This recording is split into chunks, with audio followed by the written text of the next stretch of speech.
बिस्मिल्लाहिर्रहमानिर्रहीम। अस्सलाम वालेकुम। उम्मीद करती हूँ आप सब ठीक ठाक होंगे। अल्हम्दुलिल्लाह हम भी सब ठीक ठाक हैं। और आज मैं आपके लिए लेकर आई हूँ आलू बुखारे की चटनी। और आज चटनी वो है खुश्क आलू बुखारा, नहीं फ्रेश आलू बुखारा लेना, जो कि आजकल सीज़न में बहुत ही ज़्यादा आया हुआ है और बहुत ही अच्छा लगता है क्योंकि फ़ायदेमंद भी बहुत है।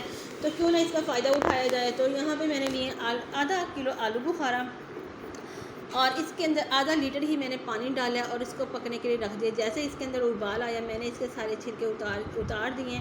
और इसको अब हम डालेंगे कुछ मसाले, कुछ स्पाइसेस डालेंगे। जैसे कि हमने इसके अंदर थोड़ा सा मैं डालूँगी हल्दी ताकि कलर अच्छा सा आए। और उसके बाद आधी चम्मच में इसके अंदर काली कुटी हुई मिर्च डालूँगी। और थोड़ा सा हमने डालना है हस्बे ज़रूरत सफ़ेद नमक। और थोड़ा सा हमने डालना है इसके बाद काला नमक जो कि अब बहुत ही अच्छा होता है और चटनियों में तो ख़ास तौर पे बहुत डाला जाता है क्योंकि ये डाइजेस्ट के लिए भी बहुत फ़ायदेमंद है और इसका टेस्ट भी सबसे ज़्यादा अलग होता है, तो इसीलिए ज़्यादा इस्तेमाल किया जाता है। और इसके बाद हमने डालना है इसके अंदर थोड़ा सा कूटा हुआ सफ़ेद ज़ीरा क्योंकि उसकी खुशबू बहुत अच्छी लगती है। और इन सब चीज़ों को डालने के बाद हम इसको पकाएंगे इतना कि इसका पानी आधा रह जाए पकने के बाद। और एक चम्मच मैं ना एक क्लिप लेना भूल गई, चीनी डालनी है हमने, वो तो लाजमी जाएगी।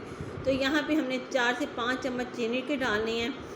और उसके बाद ज़ीरा कूटना है, हमने कूट के ये डालना है।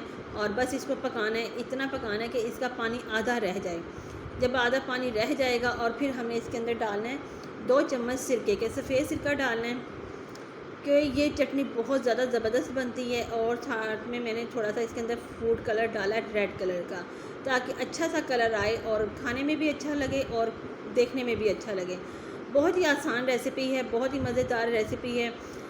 तो सीज़न में मतलब कि आलू बुखारा जो बहुत आया हुआ है, क्यों ना आप मतलब कि एक बार ज़रूर ट्राई कीजिएगा, बहुत अच्छी चटनी बनके तैयार होती है। सिरका हमने इसलिए डालना, एक तो थोड़ा सा खट्टा आता है और दूसरा हमारी चटनी ख़राब नहीं होती। जितना मर्ज़ी आप लंबा अरसा रख लें, इसे बना लें। और ये हमारी देखो पक के ना तकरीबन आधा पानी रह गया। अब हम इसके अंदर बस डालेंगे, डिश आउट करेंगे। और ऊपर से आपके पास अगर चारों मगज़ हैं तो वो डाल दें, अगर आपके पास बादाम हैं या पिस्ते हैं जो भी हैं वो डाल दें।